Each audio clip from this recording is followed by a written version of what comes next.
I didn't like getting back to the house and Mum going, right, just stand at the front door, just strip there, everything off. I'm like, oh, but it's cold, I don't care if it's cold, you're not coming into this house with that on. It's like, right, okay, Nicole, that's fine. So head to toe, there's me, standing near enough, butt naked and canvassed in place, trying to get all my stuff off. I was like, lovely. What a sight Conan must have had back then, anyway. Well, let's go into a goalkeeper. Let's talk about a goalie then, and while we're on that, Gianluigi Buffon is your first one. Big Italian stallion. That's what I've always called him. I've watched him play since I was young. Actually, I was at Hampden when Italy get through to the Euros in 2008 when he scored the winning goal. But he's a professional at best. I mean, he's 42 years old, still playing. Obviously back at Juventus now. He had a kind of short season at PSG for a bit, but I think he's a kind of all-round goalkeeper as such. I think he's more known for his shot stopping. He's absolutely incredible. Somebody I've always looked up to, and when I started my career back a long time ago, he was obviously just coming into his peak. He was probably kind of mid-late 20s, so he was kind of finding his feet in Juventus, and to watch somebody like that consistently, kind of week in, week out, putting in performances and looking to him, like, what does he do in his training, like how does he kind of hit that standard every week, and he's probably, if not, only get better. And now, the older he's getting, obviously he's now 42 years of age, he's playing as well as whatever did in his 20s and 30s. So I picked him. I would probably say he's one of the best goalkeepers of kind of my era growing up, and he was somebody I looked to, and especially when it came to like shot stopping and stuff. Obviously looking at specific areas, I found him to be a really good goalkeeper to watch, and there's many clips that you'll be able to find, obviously not only club team, but he also even did that internationally as well, which is a big step up. Club football, obviously, you know yourselves, is completely different, but when you're doing that extra level of being international, you've got to up your game. You're not just playing for the thousands of fans, you're now playing for your country, so it's a huge step up in level. I think it's one of the things as well to talk about, and I don't know about your career. I mean, I played right on to nearly 40, but it's because I was a goalkeeper, you know. You just you could do that. I don't know whether it was because of the outfield players maybe put more into their game, or is it because the type of training we did. What do you think? Yeah, I mean, obviously they're covering a lot more ground. I mean, when you look at the stat, I mean, Sky and all that these days always put up the stats, like if they get subbed off after 70 minutes. I mean, they're covering, in the professional these days, maybe 10, 15k plus a game.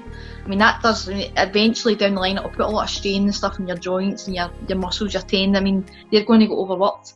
But goalkeepers don't do, they're obviously set in their area. They've got an 18-yard box, obviously, or if you're going to come off your line, you're not doing continuous runs up and down the park and stuff. So we've obviously got kind of contain it a lot more.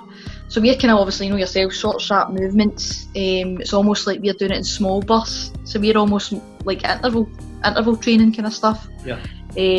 But yeah, you don't need to be running marathons or 10, 15k's every week to be in goals. It's all about that spring, that jump, that leap, that lunge. So it's mostly probably more in your legs and your arms that you're kind of using. So you're kind of more static.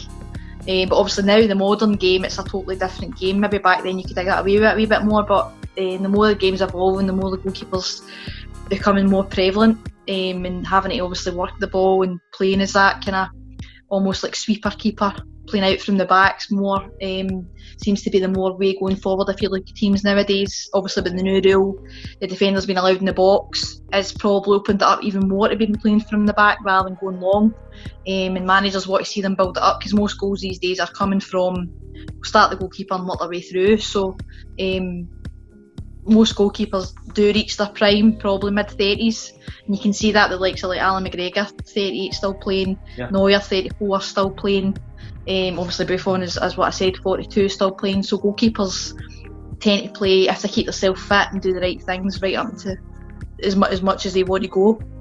I'm going to come to the ratings for Buffon. My favourite part. Reflexes and agility, 1 out of 10. What do you... I'm going to give him an 8, because I would say he's got quite quick reflexes. Obviously, when you were saying with that save, I'm going to give him a good solid 8 there. Okay, I would probably say something similar as well, because there are shortcomings. I remember watching some of his footage. He had a couple of shortcomings, and I felt he didn't quite fulfil what the other goalkeepers could actually do. Maybe his positioning, his technique. Positioning, he's maybe not the best sweeper keeper. I'm maybe going to give him maybe a 7. I think a 7. I think he's not really the sweeper keeper. I suppose he's the old style, kind of lump it long and stuff like that. Trying to change a goalkeeper at that age to start playing from the back, you're probably not going to get. And technique wise, he's probably more for the shot stopping. There's not really much of a take. It's just keeping the ball at the net. Yeah. So again, 7 for me for that. His organisation, how he organises defence. I would say I've actually had the pleasure of watching him live, and I could hear him. For the stand. I was actually behind his goal for one and a half, and he was constantly in free kicks, corners, everything. So I'm going to give him an 8 for that. To be fair, so I think he sounds as if he knows what he wants in the box. Yeah, that'd be similar. And the final one, shot stopping. So I've got to give him a 10 for that. I think I've got to. That's his. I would say that's probably his best strength, to be fair. So I can't not say that, and I'll give him the full marks to follow. Well, I'm going to come on to my one that maybe you're not too familiar with, Peter Benetti, who been inspired myself. Peter was a small goalkeeper. I know in that era there was quite a few small goalkeepers. You know, Ronnie Simpson at Celtic, who was in the team that won the European Cup, was a small goalkeeper as well. And I mean, Peter Benetti was the first one that caught my eye when I was young, and when he played for Chelsea, and eventually played for England. And he could spring. He was like a cat. That was my biggest asset for me personally. Everybody says it could be a cat, because I could spring from one point to another quite easily. I just had that agility. And I remember one of the tests when I went to a senior club for a trial, and the goalkeeper coach at the time made me stand at one post on the right, and he said, I want to spring from there to that other post. And I said, aye, right, okay. I knew I could do it. And I looked at him, I said, right, okay. But he says, without any steps. I said, right, so I'm not allowed to take a step and spring. He says, no, from. And I did it. I actually reached about 3/4 of the way. And he says, the next one I want you to do is stretch up and try and touch the crossbar with your right hand where you're going up and over. I said, good Lord. I actually did it. And he said, well, I want you to keep doing that and keep doing that. He says, because that'll teach you to get up higher and go higher and be brave to go higher, and no listen to people saying to you, you're too wee, you're too wee. I would certainly say, I mean, any young goalkeepers who maybe feel that they're too small. I know the goalkeepers nowadays are going for tall and whatever. But if they feel too small, they tend to go for a stereotype now. Well, they used to go for a stereotype. You've got to be. I mean, I remember you'd be looking at a goalkeeper and you're too small, you're too tall. But if you've got the spring, some of the tall goalkeepers, like see you're 6'1", 6'2", you've got the height, but you're easily beaten. See if somebody rolls it into the corner, can I get down quick enough? Yeah, that's it. So everybody's got their strengths and weaknesses. You might be, as I'm saying, I'm pretty sure. Is it Pickford's not the tallest? Yeah. And Pickford's got to make up. He makes up with his spring. He's maybe 5'10", 5'11". It's not really that tall for especially a club or an international keeper. So what did they do? He's fantastic at doing the spring. I mean, I remember it was the World Cup. I think was it last year or 2 years ago. The free kick. It was at full stretch and he tipped it over the bar. Yeah. And I was, for a goalkeeper, I was like, that is an absolute worldie save. But it was so unnoticed, and it wasn't made that much a kind of big effort of until afterwards, and everybody went, wow, that save's just kept us in the World Cup. And it was, to be fair, like, I know Pickford's a bit mouthy and things like that, as like obviously looking at him as a goalkeeper, but for his height he definitely makes up for it, and his ability to spring. I mean, I know, speaking to a keeper who was small and a successful goalkeeper when I was young, he came up and said to me, he says, I used to worry about the crowd. You know, I used to think the crowd's shouting at me, you know, I'm doing something wrong. But I remember this keeper said to me, he says, Eddie, as long as that crowd's shouting at you, you're doing something right. So they're trying to put you off. All right, I never thought it that way. I let it get to me, you know. My confidence would just go like that and drop because I thought it was doing wrong and all this crowd shouting, "I got a wee goalkeeper, I got a wee." But I didn't realise I was having that good a game. They'll try to put me off. And so from that point onwards, whenever I got all the shouting at me, that spurred me on even more. That made me feel. Right, so you know you're doing well now if you're getting tons of abuse. Which we get regular. I know, but I was going to say that's a regular weekly occurrence for me to be fair. We're going to come on to your next goalkeeper, Edwin van der Sar. Why have you picked him? Yeah. So again, he's probably a kind of modern era goalkeeper. So he's still pretty young. Obviously, he's retired now. Obviously, retired at Man United. So I think he's only about 49, but he was the most consistent, I would say, in the goalkeepers are chosen with regards to keeping clean sheets. So he held the world record for the clean sheet. So I think it was 1,000.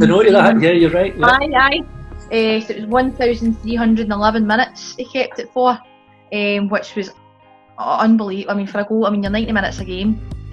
So I mean, I think it was something like maybe 13 or 14 games he went, or maybe more than that, which is a long time, especially playing top flight goalkeeping.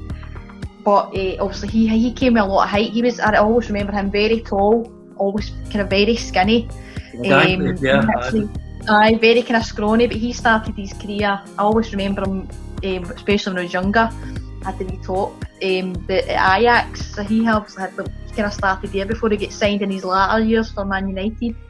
But he was great, obviously his height was great coming for crosses, he was always really calm, very composed. I never really see him show kind of any emotion, as in he was stressed, or he would always kind of relax and keep the team composed, and obviously that's why he eventually did get captain at Man United towards the end, and his distribution was just absolute first class. And obviously I remember him also playing for the national team, and it was just he played exactly the same. You know, some of these guys don't obviously always hit that level. He did.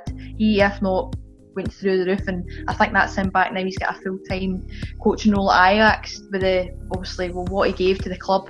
Obviously the club are giving now back to him, and that's obviously helped the next generation of goalkeepers coming through that way. But tremendous talent, and again did Man United a fantastic favour when he came over here to play. It's funny how we talked about small goalkeepers with the spring and I know, somebody who's 6 foot odd and had the same ability, you know. Yeah, that's what I'm saying. It's obviously he's lucky. He's still had the spring, which is rare, especially in somebody that tall. But I think obviously having that extra height. I mean, I know for myself personally, like I'm quite tall for a women's goalkeeper. I mean, I see goalkeepers daily. I mean, I remember training next to Gemma Fay when I was at Celtic for a spell, and she was tiny, and I was like, you look a lot. Everybody always looks perceived a lot taller on telly. You do get that image of, can't be that, and then you actually meet them in real life and you're like, wow. So yeah, I think there's a perception, especially in the women's game, like it's very obviously women are obviously as tall as the men are, so it's harder. That's how they were saying. I remember years ago there was chat about making the 11-a-side goals slightly smaller for women because you can't reach the top corners and stuff like that. But it's anybody's game. You've got to deal with it. If you're going to get lobbed or you're going to get dipped at the top corner, then that's it. Is what it is. You can't get them all. So. Can't get them all. No. There is a save that he made. I mean, I was watching it the other night there. It was actually a deflection. It was a shot and a deflection off his centre half, and he was caught in the 6-yard. He came out to obviously cut the angle, and he was standing in the 6-yard line, and the centre half was roughly about the penalty area, and it floated off him and right up, and you could see it just going at the back of the net, away to his back right, and there he was, pouncing back and straight up and tipped it over the bar. I thought that was just genius. I mean, you know how hard that is. Total react, like obviously there's, I know, and you know what it's like in training yourself, like you train for these moments 10, 20, 30 times, like I do it in my training now, it's like that whole back pedalling thing, And then, but again, when it comes to a game situation, it's so different because you're preempting it. So you're hitting the ball into him, and you know it's coming. But that's the same with the deflection there. He had no clue that was going to come, so he's had to react instantly and make a reflex. Say, well, I need to get back there. I need to get that over the bar. And obviously, a lot of that's to do with his height. I mean, that he's got an extra foot there or whatever anyway to give him a head start. But it's still no, that foot doesn't help him get back as quick. So you've still got to get back quick as well. So, absolute tremendous save, and again, probably kept another clean sheet for doing that. As well. I'm going to move on to one that, again, I've mentioned him to you earlier there, but you weren't too sure. But it was probably Germany's, in my opinion, best goalkeeper. I know we've got Neuer coming up quite soon, but Sepp Maier, in my era anyway, but I watched a lot of his clips, but he was, they called him the cat from Anzig. I mean, he was the first player to come up with, this is true, the long shorts for goalkeepers. So if you ever look him up, he wears these black long shorts right down to the knees. And then he's getting all steady. And the other thing as well was the gloves I mentioned to you. He actually added an extra inch at the end of his gloves to give him that extra stretch, extra something. But he was a keeper that just could do everything. I mean, I've had him as an all-rounder. But what I'm going to do firstly, before we get any further, we need to give scores for the previous goal for Van der Sar. His reflexes and agility. Reflexes, agility, I'm going to give him an 8, just with I think he's probably that type of guy. I think he was really quick reaction-wise. Probably gave him a lot with his height, to be fair, so I'm going to give him an 8 for that. Okay, I'll be roughly the same, yeah. Positioning, technique? I'm going to give him a 9 for that. I thought he was always solid, didn't he seem to parry a lot. He seemed to, if he got a shot, he held it, and you see a lot of goalkeepers these days, they tend to punch or they like to palm. As I was always taught, they'll keep it like, you palm something, you're giving the striker a chance to get in and score again. So he always tended it, he held it, it stuck. Or if he had to, he parried it for a corner or it was well away. So positioning technique, 9 for me. Yeah, we're thinking alike. Organisation. Well, I think I'm going to give him a 10 for that actually, because I think the way, maybe when he's younger days, he learned a lot, got his move to Man United, and I think Sir Alex seen a lot in him to give him captain, and it must have took something for Sir Alex to give him that. So with the clean sheets that helped him, and obviously that only comes through organisation and communication, so I'm going to give him a 10 for that. Yeah, I probably agree with that one. And the last one, the shot stopping. Shot stopping, I'll probably give him an 8 for that as well. Probably not as good as Buffon in that remarks, but still up there with the. Still got to keep them at the net at the end of the day, and he's obviously been doing that. So an 8 for me. I'd probably say a 7 because the footage I've watched with him, and I've seen him over the years as well. I mean, it did, as you say, his organisation was really good. So he didn't do a lot of shot stopping because his defence would block a lot of things for him. So I would probably say a 7 for him. 7. On that one. Oh. Sepp Maier, the cat from Anzig. Now he was some keeper, I thought. I mean, World Cups, played with Bayern Munich. I mean, everything. I used to watch him, in the World Cups, and his style, his look. He's one of these kind of big, kind of handsome types, and he's kind of blondish hair, He's just hair all done before the game and all that. And he did chiseled chin and all that stuff. He just he just looks every part of goalie, But he wore these kind of long shorts, and you recognise him right away. It was a blue top, it was a sky blue top. We always wear with Germany as well. And his shot stopping was absolutely. I mean, it was razor sharp. It was unbelievable. But the thing with him was, he was a joker, and he always joked in the park. And I'll show a wee clip of him chasing it's either a chicken or a bird off the Fitba park. He tried to grab it, he dived at it and tried to grab it, and he couldn't get it. So the camera actually caught him doing this while the game was on.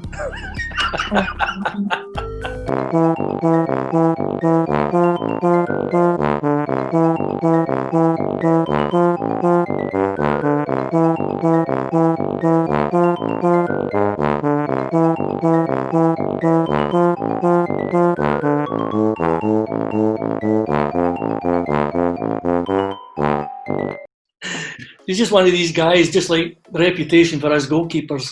He was eccentric. He's not giving us a good name here. He did all these kind of mad things, but as a goalkeeper, he was great. And one of the things you mentioned earlier on there, Lauren, was what he was good at. If he couldn't hold it, he pushed it away, and he always pushed it away as far away as he could, or away for a corner. He was really good at that. Very rarely any would trickle back out into the 6-yard line. It was always away, and that was one of the things he was good at. So I mean, he was a great all-rounder, I thought. And any young goalkeeper nowadays, you know, to see a solid goalkeeper, and also with a bit of humour about his game, you know, he was a man, you know, for that. So anyway, I know you've maybe seen him much, but I'll score him. His reflexes were probably a 10.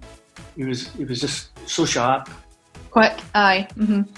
His positioning, and I mean, his position was you just couldn't get by him. You know, he just had that look. You know, I'd probably say an 8.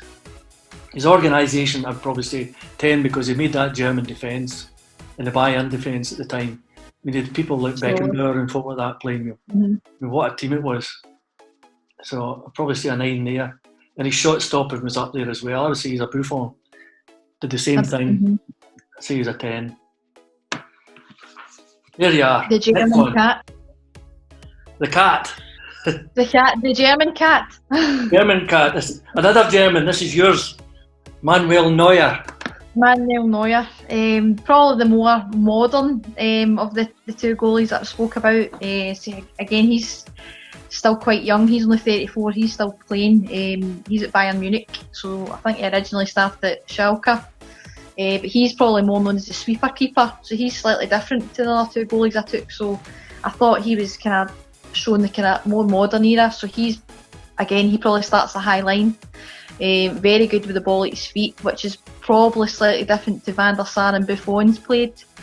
He's coming into the more modern where everything's getting played from the back. So you've got to be able to control it. You've got to be able to pass. You've got to be able to distribute. It's that kind of the modern era again as such, because you're not getting as many shots as what you did back years ago. So you're having to do that. So I found him very quick. So he's very quick off his line, very quick at coming back, very good shot stopper.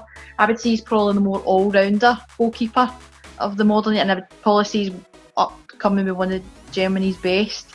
Obviously still he is kind of getting towards the end of his career now, being 34, but he's very commanding. But the only problem with having the ball at his feet is I personally think he's made quite a lot of mistakes as well.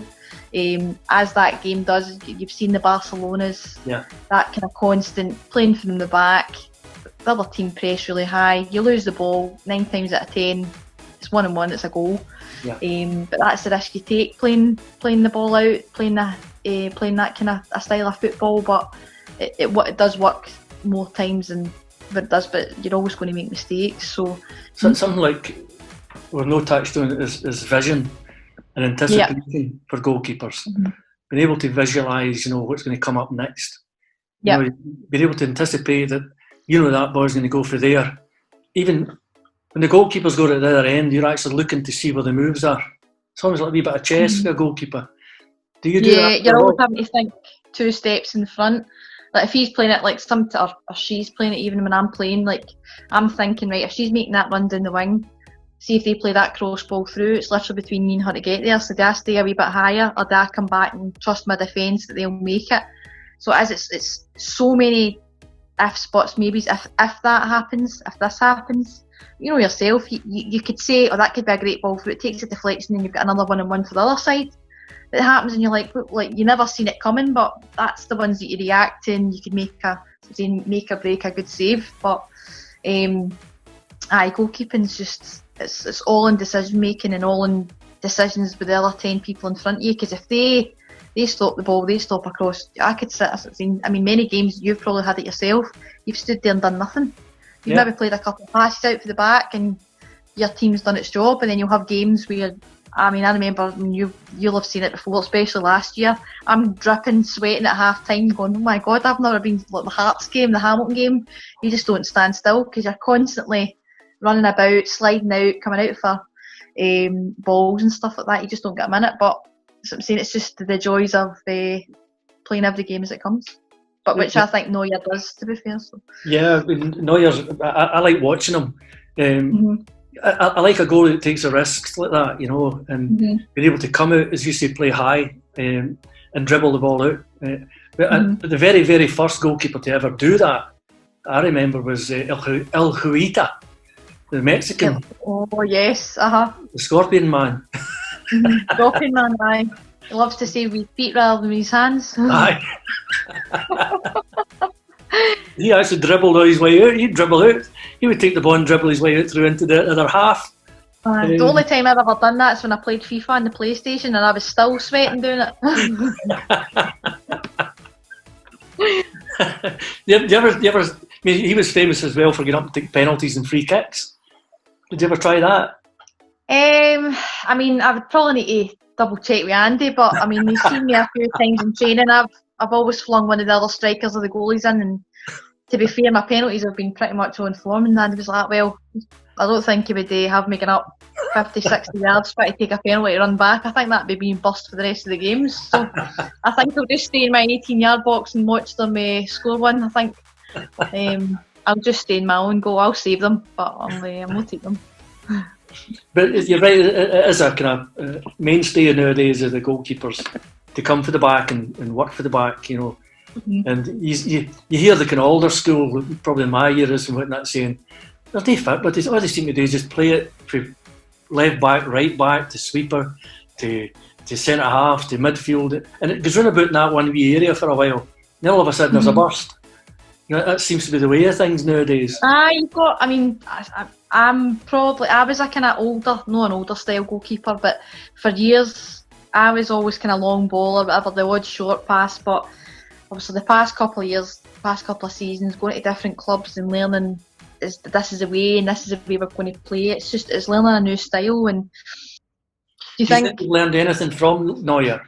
Have you taken anything from him? No, I really like watching him. He's probably more bold, definitely a lot bolder than what I am. Like he comes out like right out. I think maybe my hand, I could count the amount of times I've come out and had to like header it or something like that because it's obviously been too high. But he'll come out, he'll header, he'll take it in his chest, he'll volley, it'll come right out his goal. But again, that's what I'm saying. He's doing it day in, day out, 5-6 days a week.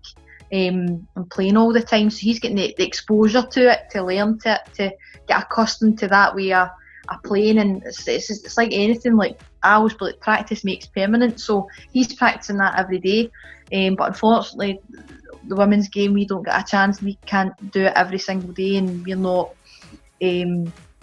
full time to work on it as much. And I would have loved to have been able to get to that level of confidence, go, do you know what, I do this every day, I know I'm confident to do it, I'll come out and take it. And I would still try it and stuff, but I think you can see it, like he's never not confident, even if he makes a mistake. I remember watching him, he came far too far out, and you knew for a fact he was going to take it around him and go, but within 2 minutes of the game restarting, he just did the exact same thing again, and he won it this time. So it was just having that reset of going, right, I've made a mistake here, but can't let it affect my game. I've just got to go again. And that's the thing about being a goalkeeper. If you do make a mistake, it is a goal. That's what I'm saying. Marshall said it last night, hit the nail on the head. You can make 6, 7, 8, 9 saves in a game. It's just that one save. You maybe make a mistake, it goes through your hands or something, and that's what's remembered for the rest of your career. So it's just, for a goalkeeper, it is consistency. Just do what you can to keep the ball out of the net. Yeah, I remember, just on that very kind of topic, I remember Scotland were playing England at Hampden a few years ago, and it was Ray Clements who was the goalkeeper for England, the Liverpool goalkeeper. I mean, he's a great keeper as well. He's a bit like Benetti. He's quite agile and springy. I can't remember if it was Dalglish or something like that, but he'd hit this shot into him. It wasn't travelling that hard. And I don't know about you, in the early days when you were training as a goalkeeper, you went down to a low shot. If it was quite low, there was a way you went down so it didn't go through your legs. Mm-hmm. This keeper let it go through his legs into the back of the net. This is a top-class goalkeeper. I don't know if I'll try and dig it up maybe as part of this programme so that people can see it, because I mean, Ray Clements I actually admire as a great keeper, but when I saw that I said, oh my God, I mean, it was a cardinal sin. Even the best I've seen, even top level, even goalkeepers make mistakes, and you see it all the time in the Premier League. I'm going to finish off with Pat Jennings. I know you're familiar with Pat Jennings. Yeah. I love the guy. I mean, every time I see him, when I watched the footage recently there, I was saying, God, Jennings taught me that I could save with anything. You know, it didn't matter. When I watched him, see when somebody's coming at you, right? They broke through your defence and they're running at you. And you're coming out, and goalkeepers nowadays tend to have this kind of, what would you say, kind of butterfly effect, a sort of stance. You know, spread their arms out and stuff. Know where you're going to go. Yeah.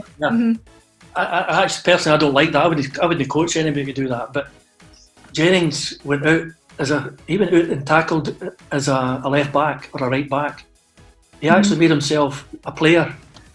As soon as he get caught between the kind of penalty area, you know, in the 18-yard line, and he had to come off his line like that, he just treated himself as a fullback. Yeah, you know? I mean, that's the thing. You go for what works for you, but it's the same. Goalkeeper, obviously, I know I was caught. Stand tall as much as you can, especially if you're coming out for a 1v1.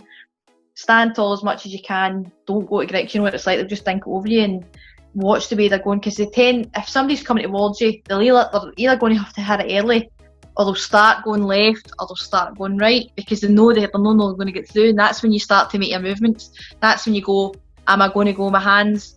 I trust myself, to be fair. When I always go with hands. 9 times out of 10 I'll get it with my hands. I was like that, I'll just play safe. I said, because 9 times out of 10 I know if I've not caught it, I've got a good finger away that I can. I remember like a couple of times last year, I just got enough of a finger to push it away, to get them away at the road. And then Laura was in behind me, or Amy Burrows, or Milt, whatever. Somebody was in covering till I get back up, and then I went back and covered that angle off again. So obviously it's harder with your feet, because you can only go so far. Whereas with your feet, if you're sliding, you can. Sort of say, well, if he had an extra inch in his glove, I need to start that. I think just get any extra inch to touch it round. But every goalkeepers, I mean, I still remember goalkeepers were getting taught the old obviously catch at the W, but people were still catching it here. Yeah. With the one down, the old way of catching it. So I'm just thinking for the next session we do, I'd like to look into the women's game and the women's goalkeepers. So I'll probably take your advice on that, on the kind of goalkeepers that are going around nowadays, that we could maybe look at and see who could inspire other female goalkeepers into the game. I'm just going to say, round off with Pat Jennings and giving me score. I'm actually going to say 10 all round. Now, there's a reason for that. I'll agree with you on that. He can't not give him any 9s. He's got to be a perfect 10. Perfect 10. You can see the reason. I mean, he's a bit like George Best. He's Irish, and you hear people saying they wish George Best was Argentinian or Brazilian. You know, they would have been great players. They would have won World Cups. But because he was Irish, I mean, he never get the opportunity to play in the big World Cups. To win the medal. So, I mean, it's a shame, because I'm sure if he's Scots, I'd have loved him. I'd get him in goals. You know what I mean? That'd been a perfect goalkeeper for us. And the same with the English, they say the same. They just wish he was born in England. Yeah. It's just to be honest, I think we've been pretty lucky. No, I'm just saying we've been pretty lucky. See, as the Scotland national team's concerned, I think we've always been very, very blessed with goalkeepers.